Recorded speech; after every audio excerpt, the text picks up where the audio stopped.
Assalamualaikum warahmatullahi wabarakatuh. Salam santun, damai sejahtera dari Sabang sampai Merauke. Sehat selalu ya teman-teman ya. Nama budaya Om Swastiastu, dimanapun berada, terus semangat dan semangat.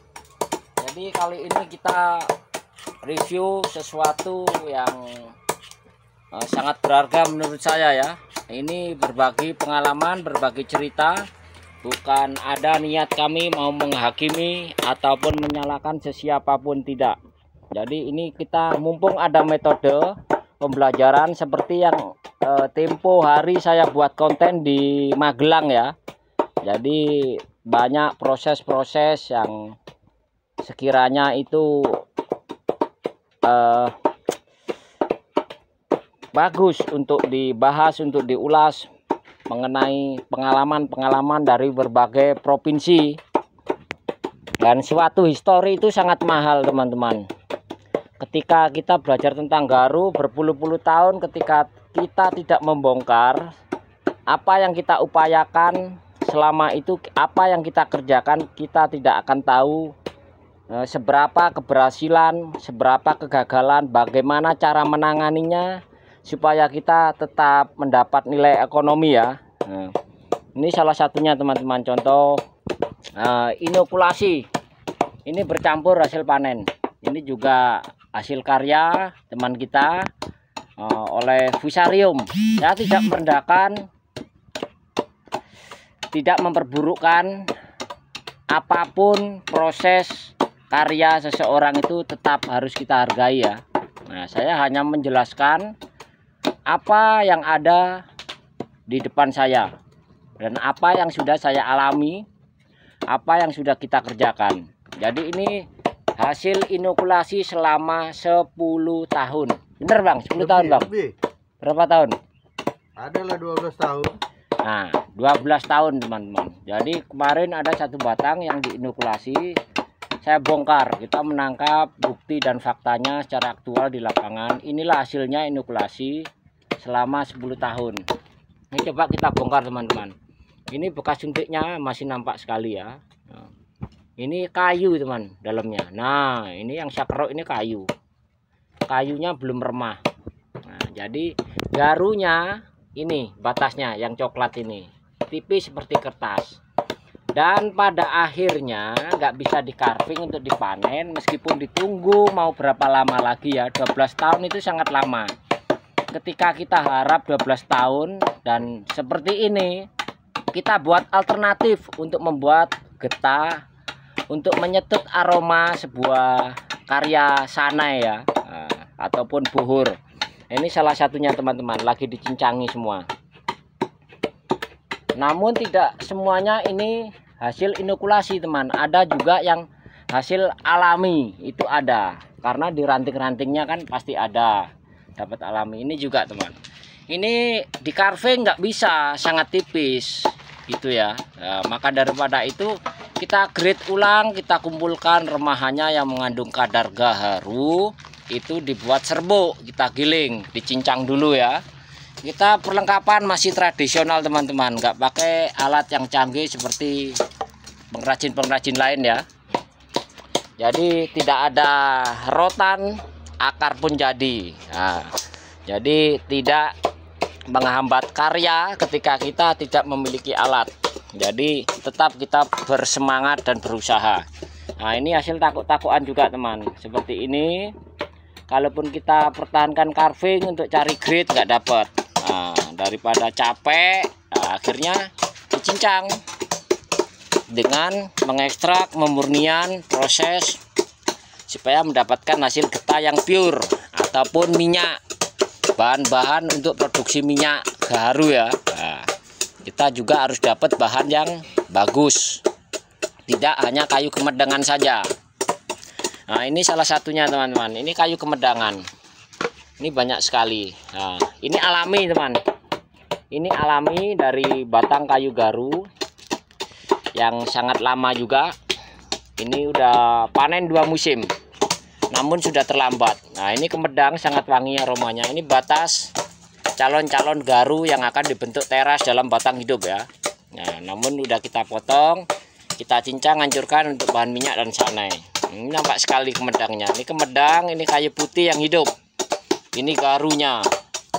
Ya, semoga bermanfaat dan menginspirasi untuk teman-teman kita semua dari Sabang sampai Merauke. Di grup yang lagi proses, terus semangat dan semangat. Jangan khawatir ketika kambium tumbuh pun dalam proses, ketika tidak ada di tengah kambiumnya, itu sudah menunjukkan bahwa garu itu hidup dan getah itu ada. Kalau batas samping mengeluarkan kambium itu wajar teman-teman, karena garu itu sangat pandai dan sangat kuat untuk menutupi upaya apapun perlukaan itu akan ditutup. Namun kita perhatikan getah itu ketika ngendap itu oke, nggak masalah, nggak usah khawatir pohon itu tidak jadi, karena pemadatan garu itu butuh waktu. Kalau mau tebal-tebal cuma kayu kemedang itu sangat mudah dibuat. Nah, ini salah satunya hasil suntik-suntik tadi teman-teman ya. Dan ini untuk takuk-takuan alami, takuk-takuan yang kita hancurkan juga. Nah, ini nampak sekali ya getah-getahnya, endapan getah. Ya, supaya terbantu teman dengan adanya seperti ini, meskipun gagal panen, kita mengupayakan menjadi produk. Jadi harapan kami untuk teman-teman semua, terutama yang di grup, kurangilah menjual bahan baku ya. Belajarlah untuk mengolah sebuah kerajinan garu.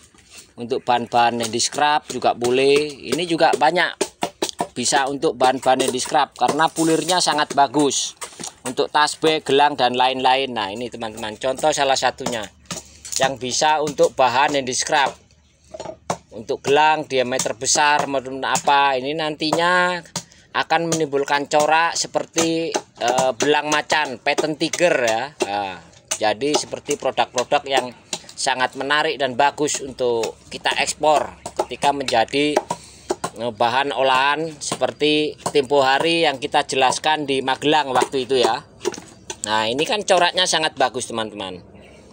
Nah, jadi kita belah kemarin. Sebenarnya kalau diambil berapa bagian untuk kerajinan handicraft ini sangat bagus, karena kayu ini sudah beraroma wangi ya.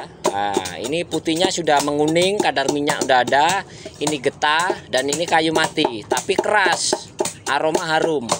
Itu salah satunya karakter untuk kerajinan handicraft maupun karakter untuk bikin minyak, suling garu ataupun getah ya. Nah, jadi semoga teman juga memahami apa yang saya katakan. Saya tidak mengajari, saya hanya bercerita, saya hanya menimbulkan ilustrasi teman-teman kita kalangan para petani garu supaya memiliki wawasan lebih banyak lagi dan sesuai aktual yang ada di lapangan, namun bukan bayangan ataupun cita-cita keinginan. Jadi saya berbicara tentang fakta yang ada, bukan kita mengada-ngada ataupun tanpa ada buktinya ya. Kita mengatakan sesuatu itu ada buktinya, ada dasarnya.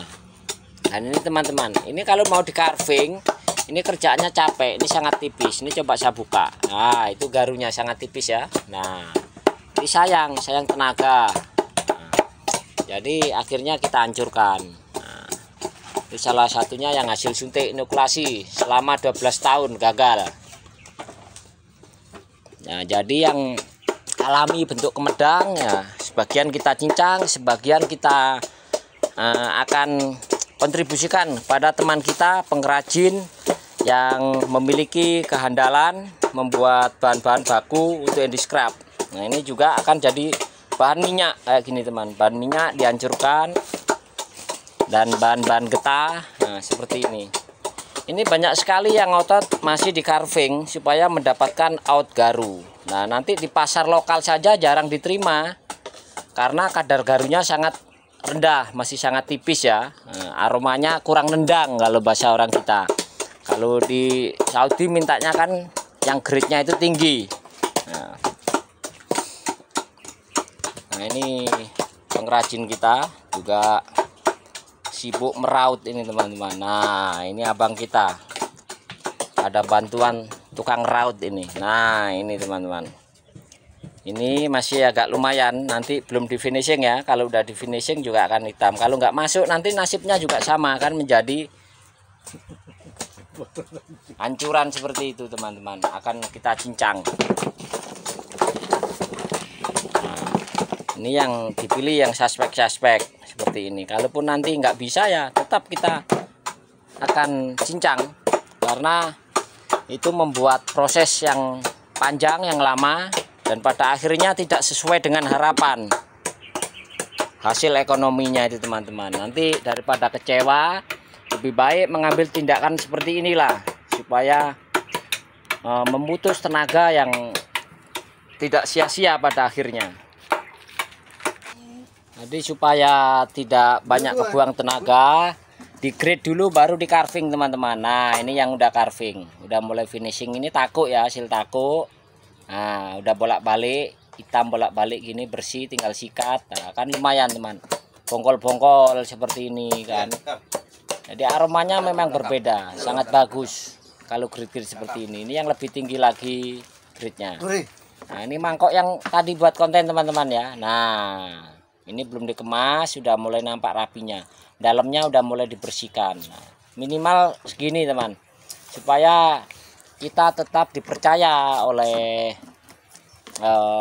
sultan-sultan, oleh toko-toko yang menjual out, betul-betul di screening, memiliki kualitas, kebersihannya juga, keasliannya, tidak ditambahin minyak ataupun apa. Jadi memang betul-betul alami, baru kita berhitung soal harga. Kalau memang betul bagus, jangan nafsunya jual aja yang tinggi tapi tidak diperhatikan grade-nya.